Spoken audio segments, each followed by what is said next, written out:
Macular degeneration is a leading cause of vision loss, with 15% of Americans being at risk or already affected. Scientific evidence proves that by using mesozeaxanthin, lutein, and zeaxanthin together replenishes the macular pigment and promotes healthier vision. This formula comes in only one product, MacuHealth.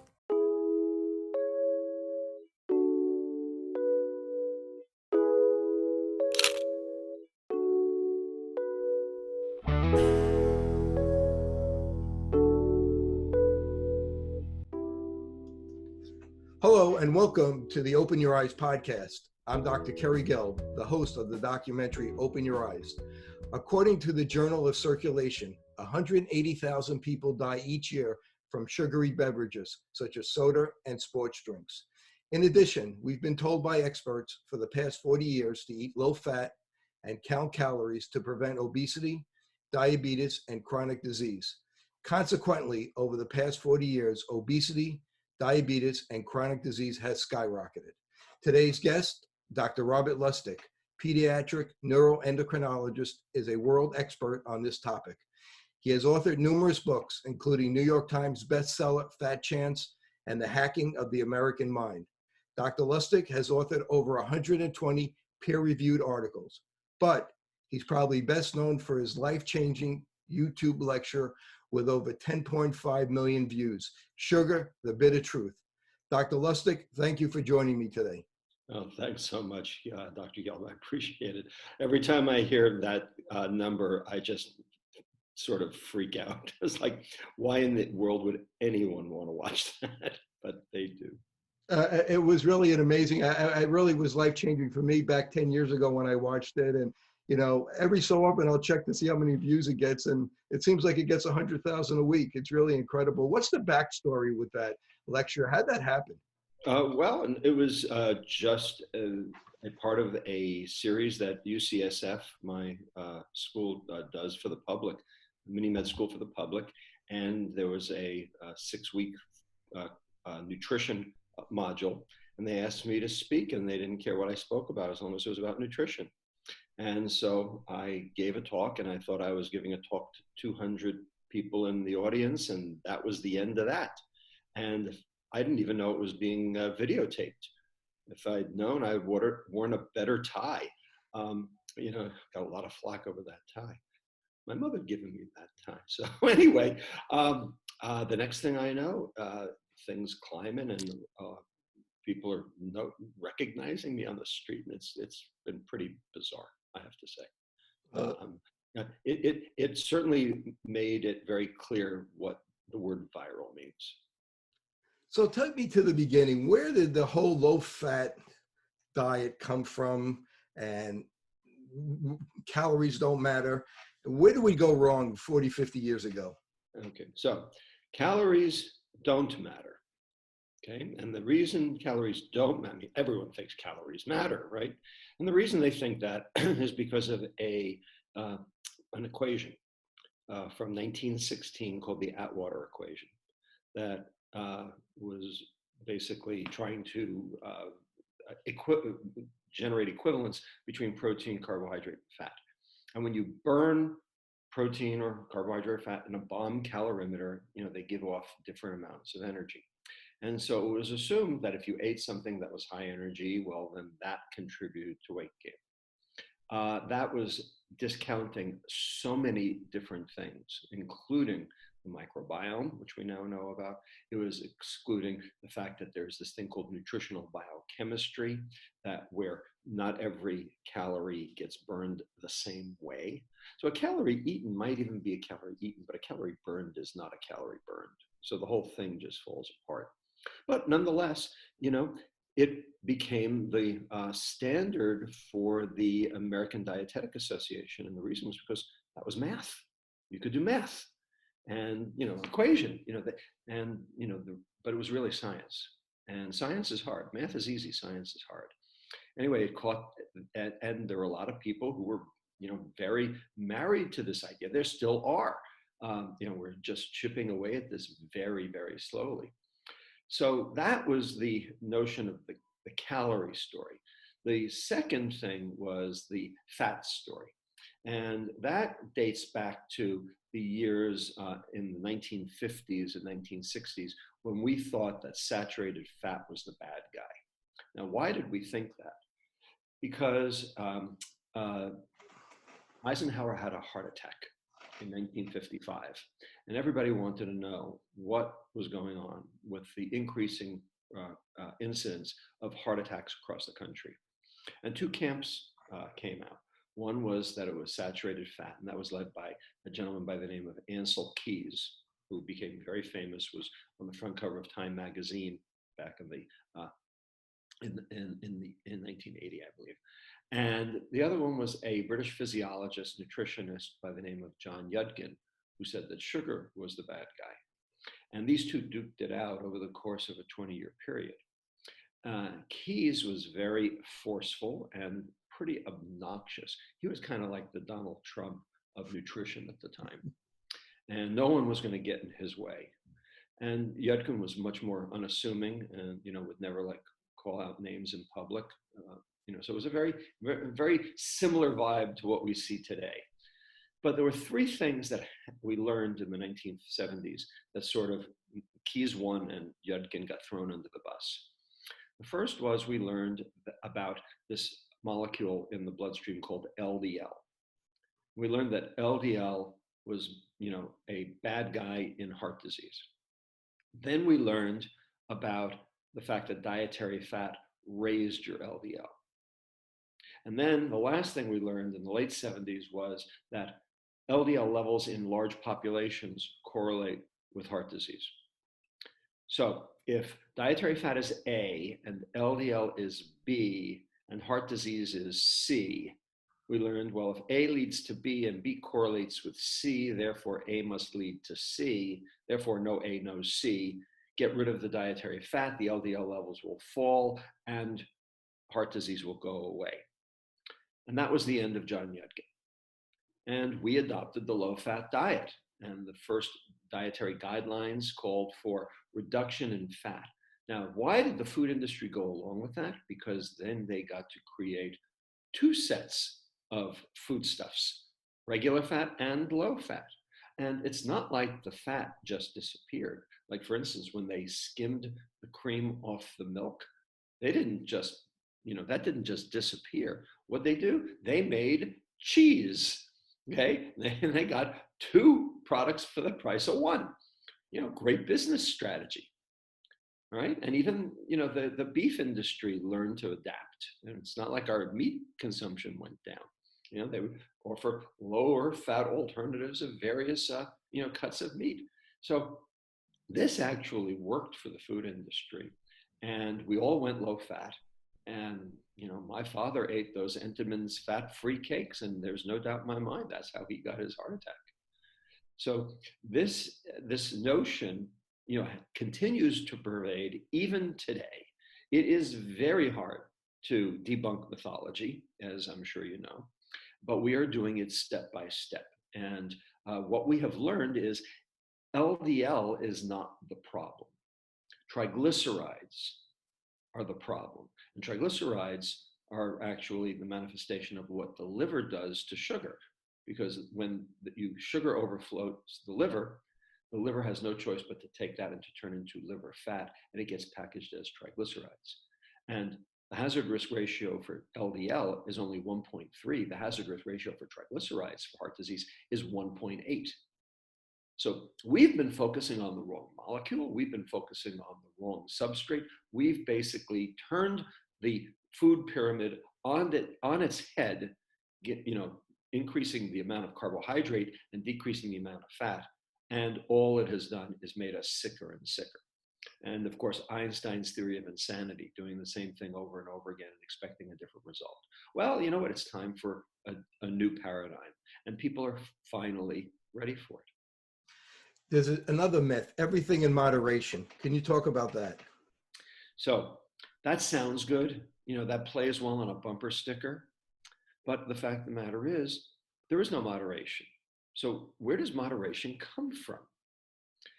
So there is a hormone in your fat cells called leptin.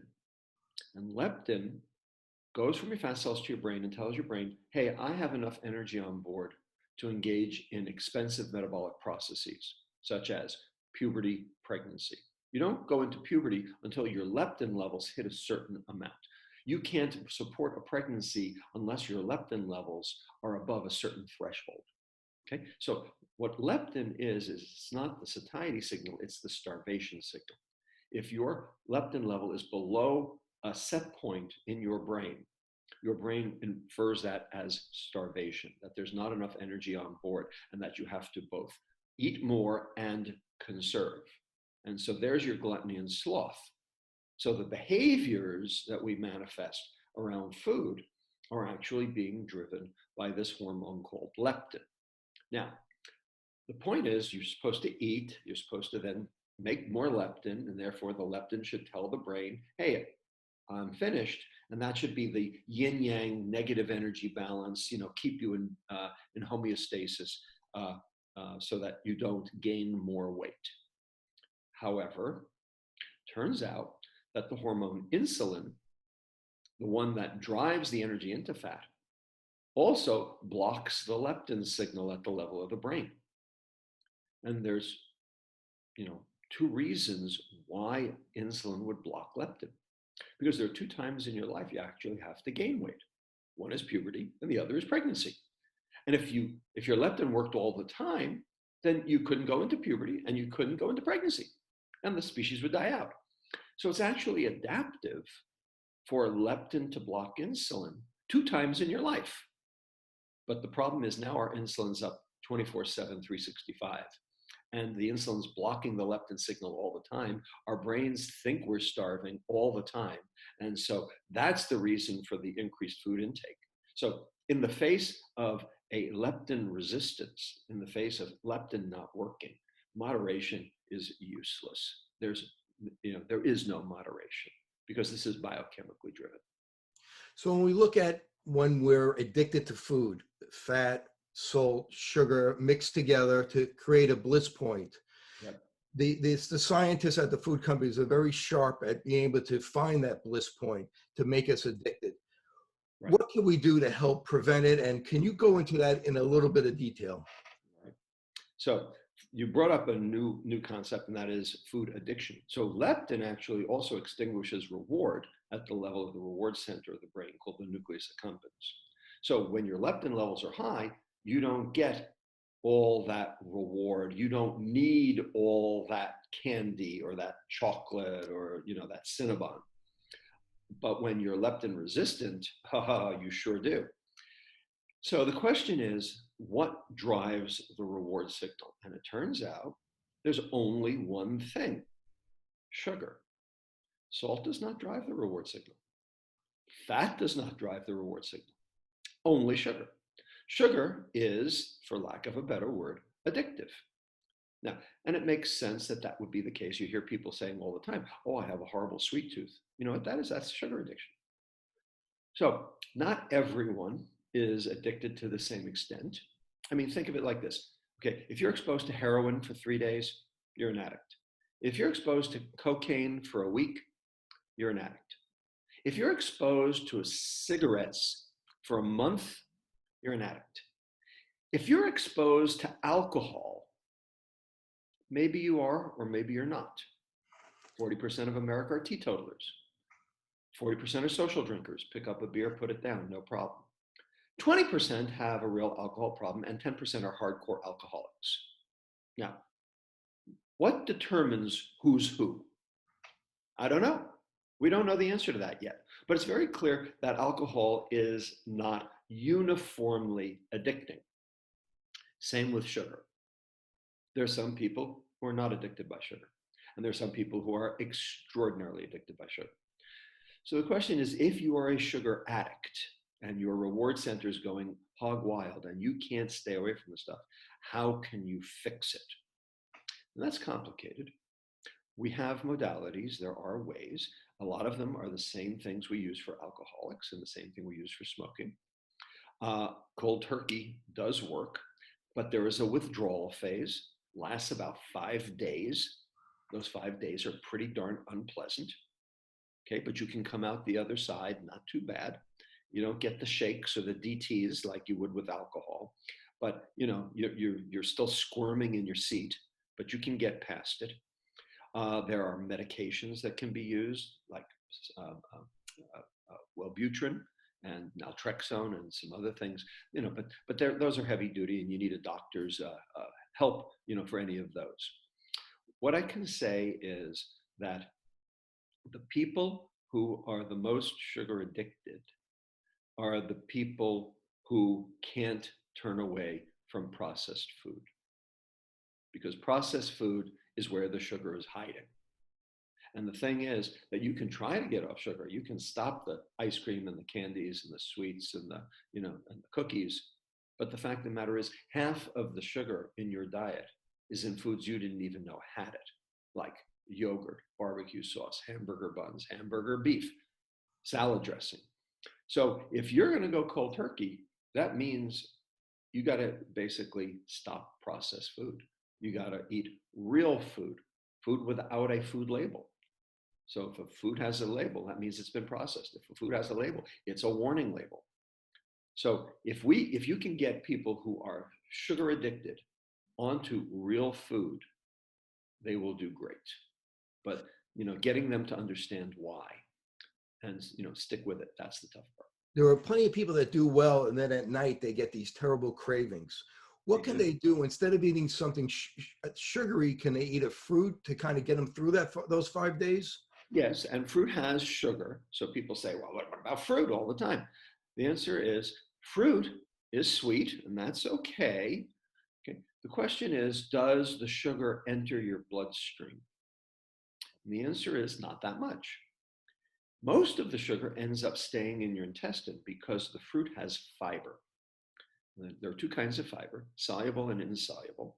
So soluble fiber is like pectins, like what holds jelly together. Insoluble fiber is like cellulose, like the stringy stuff in celery. Okay, whole fruit has both. When you consume a piece of whole fruit, the insoluble fiber forms like a fishnet, like a lattice work on the inside of your intestine, inside of your duodenum, first part of your intestine. The soluble fiber are like globules. They plug the holes in that lattice work. And together, they form an impenetrable secondary barrier on the inside of your intestine. You can actually see it on electron microscopy. And what that does is it prevents about 30 to 40% of what you ate from being absorbed early because of this barrier. And what that means is that the liver doesn't get the onslaught. And that means that the liver's not going to turn it into liver fat, which means you're not going to get insulin resistant. So that's good. In addition, because you didn't absorb it early, it goes further down the intestine to the next part called the jejunum. And that's where the bacteria are, the microbiome. And they chew it up instead. So even though you consumed it, you actually never received it because your bacteria hijacked it before you had a chance to absorb it. And you fed your bacteria. So any food that protects the liver and feeds the gut, protecting the liver from the glycemic excursion and from making liver fat, and feeds the gut so that the microbiome is happy and so you don't end up with inflammation. Any food that does both is healthy. Any food that does neither is poison. And any food that does one or the other but not both is somewhere in the middle. And of course, processed food does neither. How about fruit juice? Fruit juice has soluble fiber. So it does one thing. So yes, it does have the soluble fiber. The soluble fiber will go along with the juice. But the insoluble fiber has been strained out. And that insoluble fiber is what allows that gel to form. So you are not protecting your liver. So your liver is getting the onslaught anyway. And so and it's been shown that fruit juice predicts diabetes and heart disease just as sugared beverages, like a soda does. A little, not quite as potent, but still very clinically significant. Are there any times when you want to eat foods that have sugar in it, like if you're a high intense athlete, to store the glycogen? So you don't need to eat sugar if you're a high intensity athlete and you've been, say, on the gridiron for 3 hours you are glycogen depleted and you want to replete the glycogen. Now, over the course of 24 hours, when you go out onto the gridiron again, you will have repleted your glycogen. Okay, so you don't have to consume sugar to do that. However, it has been shown that the molecule fructose, the sweet molecule in sugar, will replete your glycogen faster if you are glycogen depleted. So that's why there's Gatorade, is because it will actually replete your glycogen stores fast as opposed to slow. So I suppose there is a value for the elite athlete. However, if you have not burned off your glycogen stores and you consume that sports drink instead, all you're doing is flooding the liver, turning that into liver fat, because your liver only stores so much glycogen. And when you get the onslaught, that's going to become liver fat. That's going to drive chronic metabolic disease. And that's going to drive insulin resistance. That's going to drive metabolic syndrome, heart disease, diabetes, etc. So the bottom line is there's a place for it. It's just shouldn't be in the supermarket. It should just be on the, on the side of the, the football training table. So when you have these little kids that go to elementary school with Gatorade in their lunchbox, right? That's pure marketing. So that's just pure marketing. So let's talk about fructose. I mean, you're an world expert on fructose. Tell me the difference between fructose and glucose. But before we do that, what's the difference between sugar and fasting blood sugar, the blood sugar we have in our body? Very good. Excellent questions. Okay. There are three, not one, but three separate terms that have been misused by the food industry on purpose. And that's part of what I'm doing here, is helping to debunk. Okay. One is weight, because weight is now synonymous with health, and that couldn't be further from the truth. There are plenty of thin, sick people, and there are plenty of fat, healthy people. Now, the second one is fat, because there's dietary fat, and then there's the fat around your middle, and they're not the same either. And it turns out dietary fat does not contribute to the fat around your middle. And then finally, what you just talked about, which is sugar. There is dietary sugar, the sweet stuff, the stuff in the cookies, the cakes, the ice cream, and there is blood sugar. They are not the same either. So dietary sugar is two molecules hooked together. One glucose, one fructose, hooked together. High fructose corn syrup is one glucose, one fructose, just not hooked together, free. The enzyme in your intestine cleaves that bond between them in about a nanosecond. You absorb the two molecules.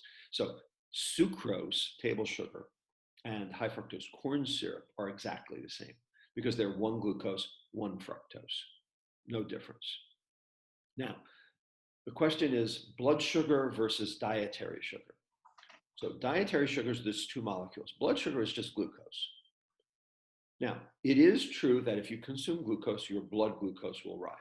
That's true. If you consume fructose, does your blood glucose rise? No, because fructose is not glucose. Instead of your blood glucose rising, your blood fructose rises. You don't capture that in a blood glucose. So there are people who say, well, sugar is good because it's low glycemic index. This notion that, how high your blood glucose rises after a given meal has something to do with weight gain and disease. That is complete canard. That is total trash. It has got to be deposited in the circular file, and I will show you why. There are two reasons that is just a bad thesis. Okay, so it is true that if you eat something with glucose, your blood glucose will rise. That is true. So white bread will make your blood glucose rise fastest. That has a glycemic index of 100. Okay, let's take something else. Let's take carrots. Okay, carrots are good for you, right? Got vitamin A, helps with the eyesight, blah, blah, blah. All right, turns you orange, whatever. Carrots have a glycemic index of 94. Now, that's high. 94 glycemic index. So there are dietitians out there who say, oh, don't eat carrots. They have a high glycemic index. Crap. Complete and utter crap. Here's why. It is true that carrots have a glycemic index of 94. So what does that mean? That means that if you consume 50 grams of carbohydrate in carrots, your blood glucose will go pretty high. That's true. It doesn't matter. And the reason is because how many grams of carrots do you have to eat to get the 50 grams of carbohydrate? Turns out you have to eat 700 grams of carrots. 1.4 pounds of carrots in order to get 50 grams of carbohydrate.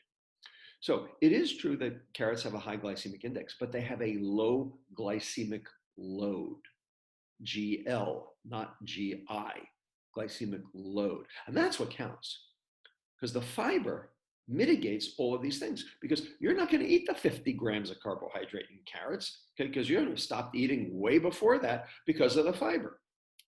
So that's the first reason why this whole concept of GI, glycemic index, is a canard. Because all real food is low glycemic load, because all real food comes with its inherent fiber. The second reason why glycemic index is a joke is because of fructose. So fructose has a very low glycemic index. It has a glycemic index of 19. That's very low. And the reason is because it doesn't raise your serum glucose. It raises your serum fructose. And the problem is when your serum fructose rises, it does 7 times the same level of damage that glucose does in terms of oxygen radicals, in terms of what we call oxidative stress, in terms of the Browning or the Maillard reaction, which are all the things that happen in aging. So when you consume an orange juice, you are aging 7 times faster. So, and that's not captured within the concept of glycemic index. So real food fixes the problem. Processed food creates the problem. And glycemic index is irrelevant. Vision Edge gives you less eye strain and reduced damage caused by blue light. We like to call Vision Edge sunscreen for the eye.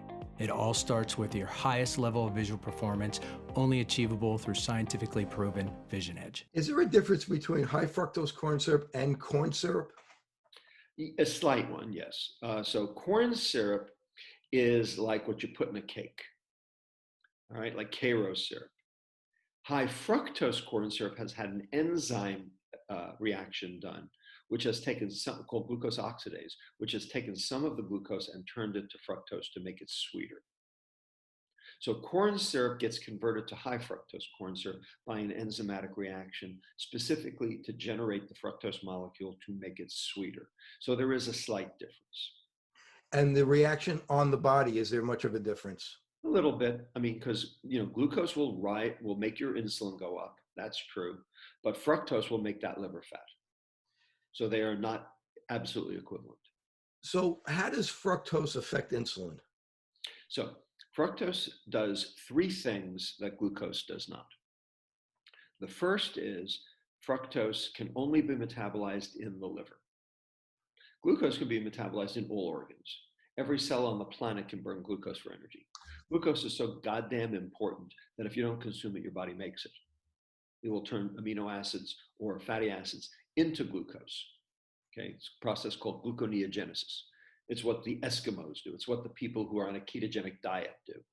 They still have a serum glucose level, even though they're not consuming any glucose, because their liver will make it. Now, fructose is only metabolized by the liver, as opposed to glucose, where all the cells metabolize it.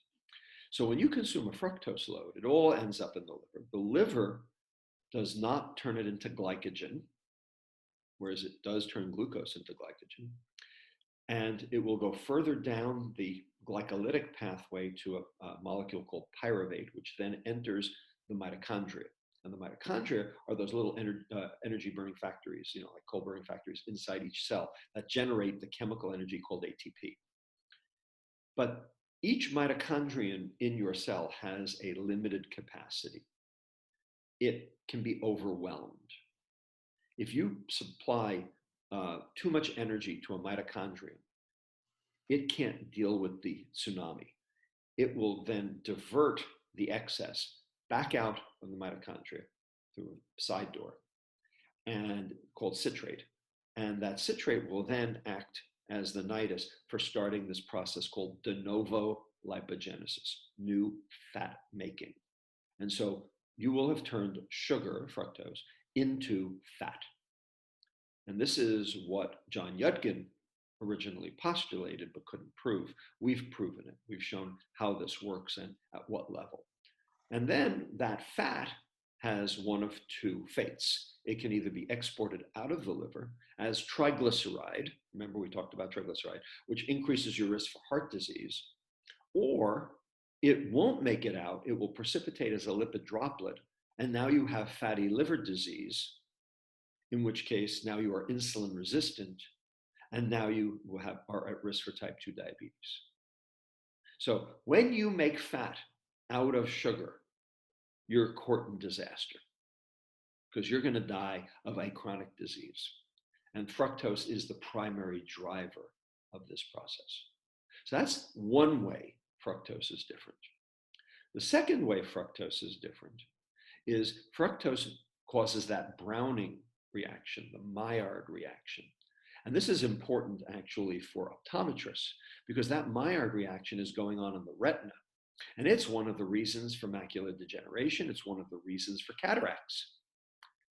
Because what's happening is it's denaturing the proteins in the lens, because the glucose molecules or the fructose molecules are binding to it. And it turns out that the Maillard reaction is driven 7 times faster by fructose than by glucose.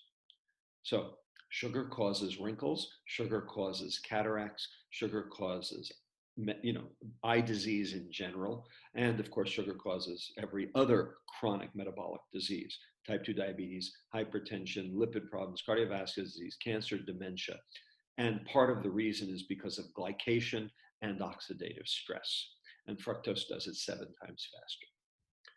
The third reason fructose is different is because fructose stimulates the reward center, driving that addiction that we talked about before. Glucose does not stimulate the reward center.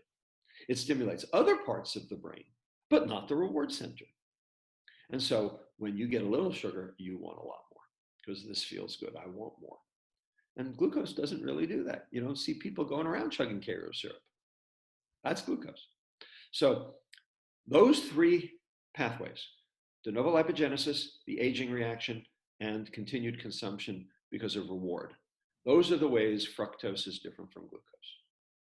Let's talk about pre-diabetes. If we could prevent people from getting diabetes, what are some of the signs and some of the symptoms and some of the blood tests, the labs that you recommend that people do to see if you're at risk if you're pre-diabetic and at risk for becoming diabetic? Sure. So actually, all of this is going to be addressed in a new book that I am writing, which will be out in March. The provisional title at the moment is Food, Pharma, Feds Fiasco. They'll change that. What? They may change that on you. They may, but there are 5 more F's to go behind that. There's fat, farm, fructose, fiber, and one I can't say on the internet. So I don't know. We'll see. That title may change. But anyway, what I do is I actually tell the reader what lab tests they have to tell their doctor to get and how to interpret them, because likely their doctor doesn't know how to interpret them. Everyone thinks the lab test to do is a hemoglobin A1C. That's the standard test to look for diabetes. That's true, it is the standard test to look for diabetes. It's also the standard test to look for prediabetes. If your hemoglobin A1C is going up, you are so far behind the 8 ball. The horse is so far out of the barn. Okay, it is the last thing to change. By far and away, the last thing to change. Okay, you should be looking upstream at things that change earlier in order to be able to stop the process rather than have to recoup at that late date. Okay, So how can you tell whether or not you have metabolic disease or are metabolically ill in any way? There are several lab tests that can help you answer that. The first is not even a lab test. It's cheap, free, in fact. Okay, it's a waist circumference. Because a waist circumference tells you about visceral fat and liver fat. And if your visceral and liver fat are up, because your waist circumference is up, okay, you already have a metabolic problem. And that's free. Now, after that, then the tests get a little bit more expensive. What you need is a fasting insulin level. And the American Diabetes Association doesn't believe in fasting insulin because fasting insulin does not correlate with obesity, and that is true. It correlates with metabolic disease because there are thin, sick people and fat, healthy people. It's not about the obesity. Trying to get this through to the American Diabetes Association has, really been a strain, I got to tell you. Another test that you need is an ALT, Alanine Aminotransferase. This is a test that tells you about fatty liver. Now, if you look at the side of the lab slip, there's a column that has an H or an L in it, high, low. You know why there's a column? That's $10. Okay, that's an interpretation. You get to charge $10 for that. When you look there, it's because there's a reference range. And the reference range for ALT is up to 40. Garbage.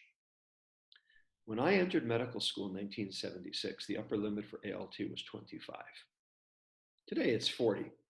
Same test. We went from 25 to 40. How come? Why was 25 normal then and 40 normal now? Because we're all getting fatter. Because everyone's got fatty liver disease, okay? And they don't know it. Okay? And so the whole curve shifted to the right. So 25 is the upper limit of normal, but that's not what the lab slip says. So you have to know that in order to be able to interpret it right. So if your ALT is 30, you got a problem already. And that will show up a lot sooner than your A1, hemoglobin A1C. Another one that's important is uric acid. Uric acid is a proxy for sugar consumption. And the higher it is, then probably the more sugar you're consuming. It's also a proxy for meat consumption as well. So you have to be a little careful in terms of evaluating it, but it's still very helpful. So these are the tests. And then of course, fasting glucose, again, horses out of the barn. And there are a couple of other tests that are, a little bit more specific and selective, but they cost a lot more money and, they're listed in the book. But those are the tests that I think are the most important. Fasting insulin, ALT, and uric acid. You pretty much can figure out who's got metabolic disease from those. With uric acid, if you could talk about how kids that have high blood pressure from eating fructose and given allopurinol and lowering the blood pressure, if you could tell that story. I can. So the reason that people think salt is the bad guy for hypertension. And I'm not going to tell you salt's a good guy for hypertension. It's not a good guy, but it's not nearly the bad guy it's made out to be. It is true that some people, about 20% of the population, are exquisitely salt sensitive. And Richard Lifton at Yale has done all the genetics on this. Okay, but most people can actually excrete a salt load okay. Right? And in the old days, remember, how did we used to preserve fish and meats? We used to salt cure them. So in the old days, prior to refrigeration, we used to get 15 grams of salt a day, and we didn't have hypertension. Today, we get 6.9 grams of salt on average, okay? And 40% of people have high blood pressure. So how come? We're eating, 1/3 the amount of salt we used to, and now we've got high blood pressure. And the reason is because it's not really about the salt. It is for some, but not for most. Turns out sugar causes high blood pressure. And the reason is because sugar increases the excretion from the liver of uric acid. When fructose, or glucose for that matter, but fructose primarily because it's in the liver, is phosphorylated in order to prepare it for energy metabolism, you have to add a phosphate group. So fructose becomes fructose 1-phosphate. That has to come from ATP. So ATP has to be converted to ADP, adenosine diphosphate, which then becomes uric acid. And so uric acid is a necessary byproduct of sugar metabolism. That uric acid then leaves the liver, circulates in the bloodstream, binds to an enzyme in your blood vessels called endothelial nitric oxide synthase, eNOS, and inhibits it. And nitric oxide is your endogenous blood pressure lowerer. It's the thing that relaxes the vascular smooth muscle all over your body and keeps your blood pressure down. But if you're inhibiting the enzyme that makes it, your blood pressure goes up. And so sugar consumption is associated with both uric acid and hypertension. And if you block uric acid synthesis with a medicine such as allopurinol, which is what we give people for gout, you also make their blood pressure go down. So, this is a big issue. A colleague of mine, Stephanie Wynn, and I once wrote an article called "Just a Spoonful of Sugar Helps the Blood Pressure Go Up." Yeah. So people with fasting, there are patients that have high fasting blood sugar, but their blood sugar is normal throughout the day. The only time their blood sugar is high is in the morning. What does that mean? Hell if I know. It's not clear. Some people have a very high cortisol rise, and so they get a bigger blood glucose boost in the morning. Some people don't. Some people, have what's a glucokinase mutation, and so they're not clearing blood glucose at the same level, so they tend to run higher blood glucoses. Really, it's the postprandial glucose excursion that dictates what's going to happen. So that higher blood glucose in the morning may or may not be a problem. Certainly pre-diabetics, if it's a sign of prediabetes, then, yes, you need to deal with it. Our insulin level have gone up over the last 40, 50 years, like 2.5%. Oh, more. Or more. Fold. Which is more dangerous, high insulin, high glucose? Are they equally dangerous? Why don't doctors check for insulin? Right. Very good question, Dr. Gill. So the answer is they're both important. They both predict disease, but they predict different diseases. So high blood glucose predicts microvascular disease, small vessel disease, retinopathy, nephropathy, neuropathy, the small vessel disease of diabetes. Okay, and so glycemic excursion will contribute to small vessel disease. No argument there, absolutely. But insulin contributes to large vessel disease, like coronary disease or aortic disease, okay, or iliac, Lewis syndrome, not enough blood going to the legs, and that will kill you just as well. And so it's been shown many times over now in numerous studies, the UK-PDS, the ADVANCE study, the ACCORD study, that control of the blood glucose in type 2 diabetics will reduce your hemoglobin A1C, will reduce your nephropathy, neuropathy, and retinopathy. That's true. And you will die just the same. And you will have died of heart disease anyway. And the reason is because you have actually made your large vessel disease worse by giving more insulin. And the reason is because insulin has its own effects, because it causes vascular smooth muscle proliferation. So insulin has two separate pathways in the cell. One is called AKT, and AKT is the metabolic piece of insulin's effects. And getting AKT up will get your glucose down, which is why the small vessel disease gets better. But there's a second pathway that insulin affects, and it's called MAP kinase. MAP kinase is the cell proliferation pathway. And so insulin is a growth modulator. It is a cell proliferator. It causes vascular smooth muscle proliferation. It causes cancer. High insulin drives cancer, causes cell division. Well, you don't want that. The problem is every insulin molecule gives you both at the same time. You can't dissociate those two, subcellular pathways. So insulin's both good for you and bad for you. The goal is get your insulin down by being insulin sensitive. That's the goal.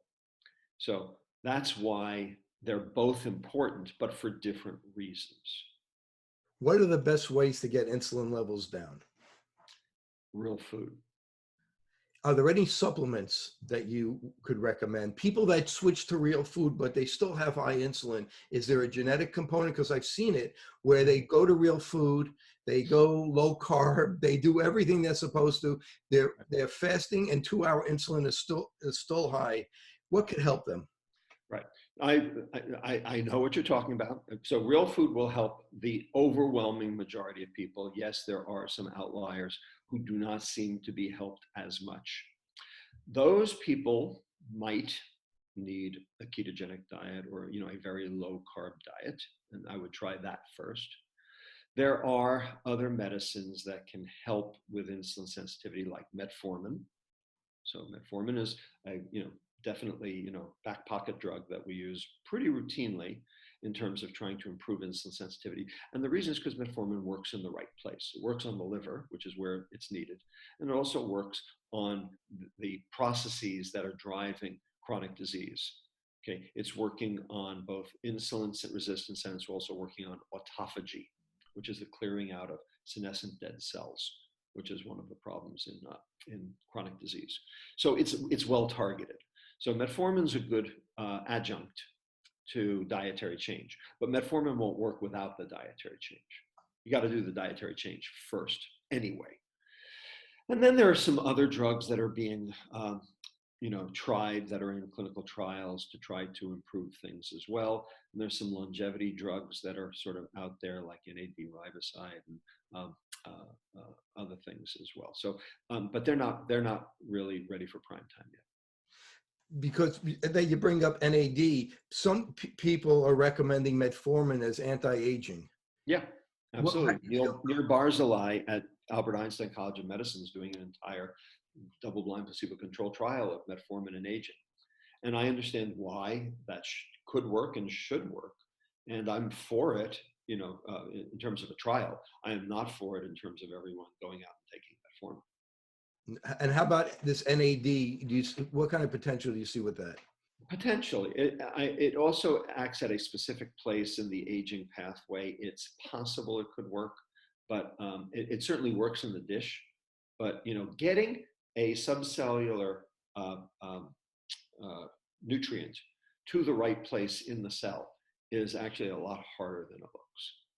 So the fact that it works in a dish, it doesn't mean it works in a person.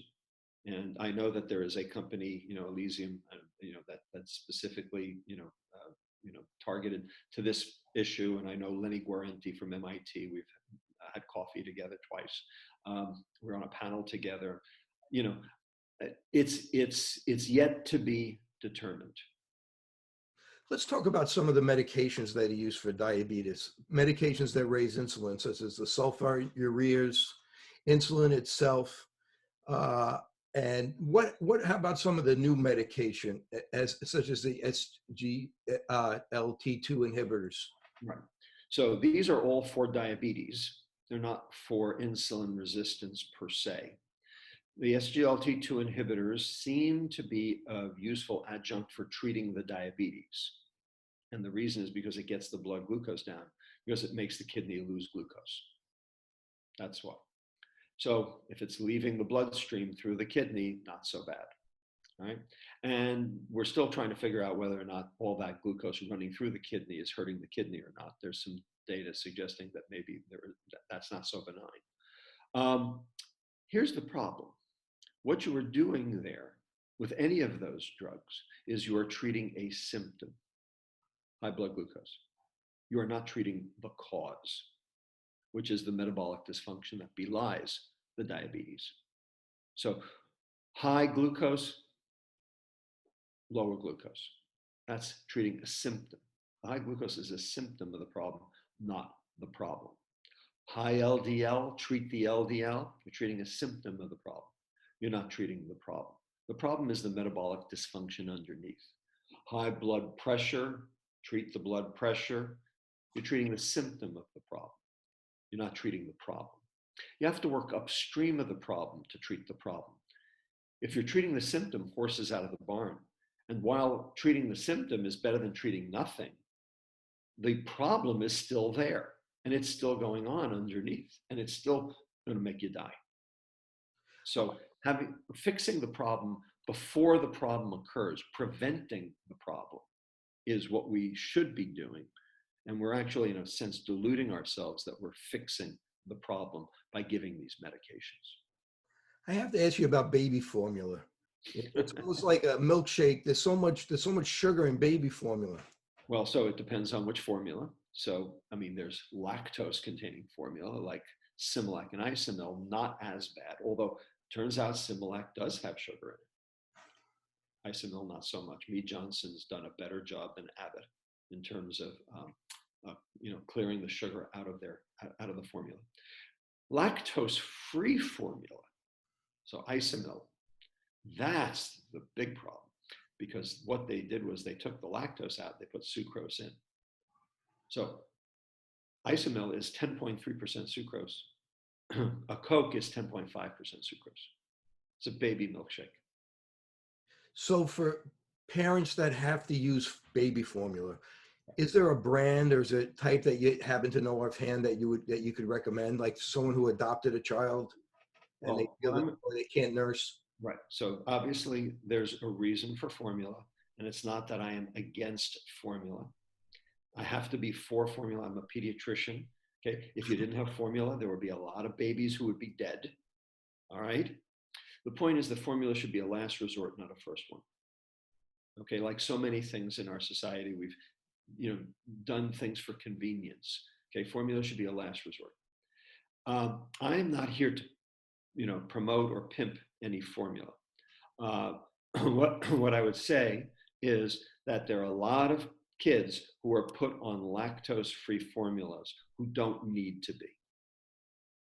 That's a common thing that pediatricians do, is they say, oh, a kid had a little diarrhea, let's put the kid on a lactose-free formula. That is not a wise choice. You should be trying to use a lactose-containing formula. And which formula I'm going to leave to, the pediatrician's discretion. How about smoothies? You see these smoothie places opening up all over. People think they're going and they're getting health food. Right, of course. Well, so here's the thing. Is it a fruit smoothie or is it a green smoothie? So if it's a green smoothie, no fructose, because it's green. If it's a fruit smoothie, lots of fructose. The thing that prevented the absorption was the fiber. But as soon as you stick the fruit in the Breville or the Vitamix or whatever, magic bullet or whatever you're using, okay, what you've done is you have sheared the insoluble fiber to smithereens. Okay, all that stringy stuff, it's gone because it has been just chopped up into such little pieces. You can't make that fishnet anymore. So you can't plug the holes because there's no fishnet to plug the holes of. And so what it does is it increases the rate of absorption. And so you flood the liver. Now, it is true the soluble fiber is still there. You haven't destroyed that because those were globular. That's not going to be sheared by the blades. And the soluble fiber does have its own inherent benefits. For instance, it gets turned into short-chain fatty acids, which can be anti-inflammatory by the colonic bacteria. So there is still a potential benefit, but the main thing is whether or not you set up that gel. And when you put the fruit in the smoothie machine, you ain't going to get no gel. You are done. So I think that is not such a good idea. Now, if you want to puree or smoothie your green vegetables to get them down because you refuse to eat them whole, whatever, have at it. There's no fructose to limit the absorption of. You're not going to flood the liver. It's your choice. So As we're getting close to the end, just if you could give us your plan to get healthy. I know it's really kind of simple, eat real food and feed your gut, but if you could go into that in a little bit more detail. Wow, okay. So if you walk into the grocery store, okay, you've already lost the game because you are now under attack. All right, you're under attack from every end cap and every sale item and everything that's in the store. You have to go into the store with a single-minded focus. Okay, it has to be a moment of concentration. Okay, what do I need? All right, and if you go in hungry, you're lost. Okay, it's all right. You're already in trouble. You have to stay out of the aisles. Okay, you have to shop the perimeter like they tell you, and even when you shop the perimeter, you have to be careful about shopping the perimeter. Like for instance, the yogurt's on the perimeter in in a refrigerator case. What kind of yogurt are you going to buy? You're going to buy plain yogurt, which has 7 grams of sugar, all lactose. Okay, fine. Or you're going to buy a strawberry yogurt, which has 23 grams of sugar. Right? You tell me which one you're going to buy. So you still have to be careful. There are still lots of things you can do to screw up your grocery store experience. But if a food has a label, it is a warning label. Real food doesn't have a label because it doesn't need a label because nothing was done to it.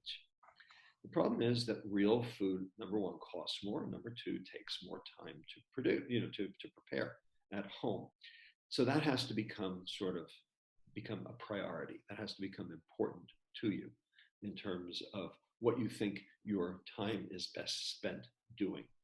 And most people haven't yet figured out that this is really important and that those extra minutes translate into extra years. And so you recoup it. Another thing that people don't understand is the role of exercise. And it doesn't have to be vigorous exercise. 15 minutes a day of walking will extend your life by 3 years.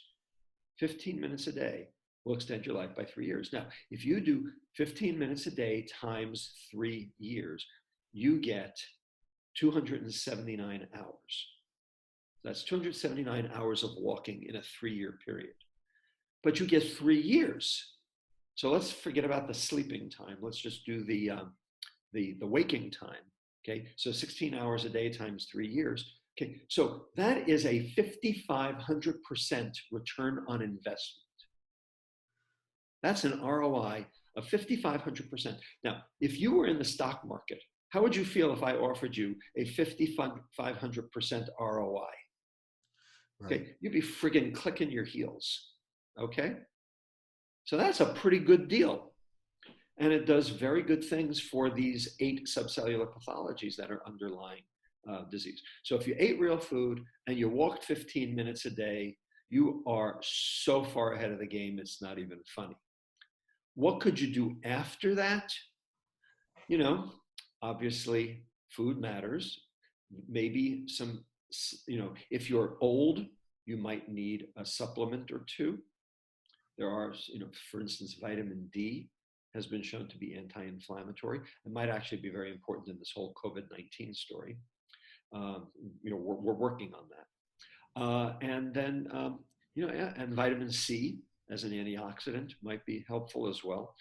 So, finally, omega-3 fatty acids. Really important. No one gets enough unless you live on a coast and you live in a fishing village and you eat fish all the time. Yep. So that's it. Do you have a comment about helping to prevent getting COVID as far as diet and nutrition? Well, it won't help you. Nothing will prevent you from getting it. Okay. If you're in the wrong place at the wrong time, you're going to get it. Okay. Ain't nothing you can do about it except, social distance and wear a mask and, wash your hands. That's how you prevent getting it. Well, if you got it, the way to prevent from dying from it, that's what we want to know. How do you die from it? Turns out, let's look at the 3 demographics that are at most risk, aside from the elderly, who have their own, immune issues. Blacks and Latinos, obese, diabetics. Blacks and Latinos, obese, diabetics. Those are the people who have much higher rates of dying from COVID-19. What is the one thing that ties those three demographics together? Processed food. Blacks and Latinos, 62% more processed food than Caucasians. Obese, clearly, and diabetics. Diabetes, type 2 diabetes is processed food disease. So there are reasons having to do with the receptor on the cell called ACE2, angiotensin converting enzyme 2. That's the portal. That's the place where the virus injects its RNA into the cell. That's its entryway. And it turns out that insulin resistance makes ACE2 levels on your cells go sky high. So basically, you're giving your cells more places for the ACE2, for the virus to enter. Also, processed food, because of those colonic bacteria, can make butyrate. Butyrate is immunosuppressive, and so you can help suppress the cytokine storm. And then diabetes, because of the high blood glucose, seems to do something to that ACE2 that holds it open. And also it glycosylates that spike protein that they're talking about, which seems to make it more virulent. So it's kind of like holding the thing open. So all three demographics, groups that are made worse by, that have the highest death rates due to COVID-19, it's almost assuredly due to our processed food diet. So real food is a great way to go, especially since this thing's going to be around for a while. In general, do you have a feeling about intermittent fasting? Yeah. So why does intermittent fasting work? Works for two reasons. One, it gives your liver a chance to clear out the fat that was developed. And the question is, why'd the fat end up there in the first place? Because you ate crap, that's why. So if you ate crap, you wouldn't have any liver fat that you needed to get rid of. So that, start with eating right, and then you wouldn't have to intermittently fast. But if you're already sick, intermittent fasting is a way to deal with it. The second reason that intermittent fasting works is because that intermittent fasting actually stimulates that process we talked about called autophagy. And autophagy is like garbage night. What it does is it clears out all the old dead cells. If you don't clear out all the old dead cells, guess what? You're living in a pigsty. And if you're living in a pigsty, okay, you can't build new proteins on top to sort of, re-engineer your cells to be healthy. And so the process of getting rid of old senescent cells and, material that's been used up, okay, that happens, throughout your body, and it especially happens in your brain. And it is why you sleep. Sleep is garbage night for your brain every night, and you need it. And if you don't do garbage night, guess what? You die. So, this process of autophagy is extraordinarily important in terms of metabolic health. And intermittent fasting has been shown to induce the enzymes that stimulate autophagy. Which is your favorite way of intermittent fasting? Probably the 8 hours on, 16 hours off makes the most sense. And does it matter when the 8 hours are? I don't think anyone's shown that it matters. I think, if you do 10 a.m. to 6 p.m., I think you're fine. I have to ask you one last question. I have a 10-year-old, and I have obviously friends that have 10-year-olds, and these kids are addicted to these computer games, these video games. I know this can't be good. Can you tell me about the bad things about it, if there's anything good, and how to get them from using them? Yeah, it's someone's going to win the Nobel Prize, and it's not going to be me. This is a problem. I mean, look, if something is toxic and addictive, we keep it out of the hands of children. Okay, toxic and addictive, we keep it out of the hands of children. We keep alcohol out of the hands of children. We keep cocaine out of the hands of children. We keep heroin out of the hands of children. We keep nicotine out of the hands of children, right? There are two things that are toxic and addictive that we hand to children and call it love. Sugar and technology. All right? They're both toxic and addictive, and it's been shown. We've got the studies to demonstrate how that is, but we haven't done anything about either of them. And one of the reasons, I think, is because the adults are addicted too. So the first thing we have to do is we have to role model for our kids. Because, like, why in the world should they stop when we do it too? Crazy, right? Yeah. These video games, how addicted they are. And they're created to be so. Well, I want to thank Dr. Robert Lustig. He's a wealth of information for joining me today. Dr. Lustig, if somebody wants to find you, I know it's not that difficult, but if they find you, Not that hard. where should they go? So I have a website called robertlustig.com. So that's a good place to start. I'm on, the internet in various places, LinkedIn, etc. I'm pretty darn easy to find. I do answer my email, and my email is not, unlisted. So you can find me pretty easy. I field phone calls and emails from people, pretty routinely, as long as I have time. Right now I'm writing a book, so don't do it right now. I love that cartoon they made of you on your website. It's almost perfect. Whoever drew that, they did a great job. Yeah. Good artist. Yeah. Again, thank you very much for joining me today, Dr. Robert Lustig. This is Dr. Kerry Gelb for Open Your Eyes. Until next time, thank you.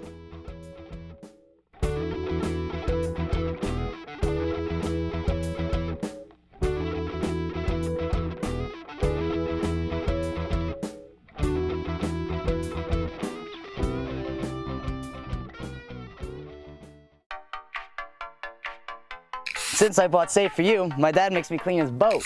Es natural y es un buen producto. Every time I go back to school, my mom always makes sure that I have my Safe For You products. I bring extra, and my roommates certainly don't mind. It's a good thing I had Safe For You to clean up after this little guy. When my hands get dry, I like to wash them with Safe For You.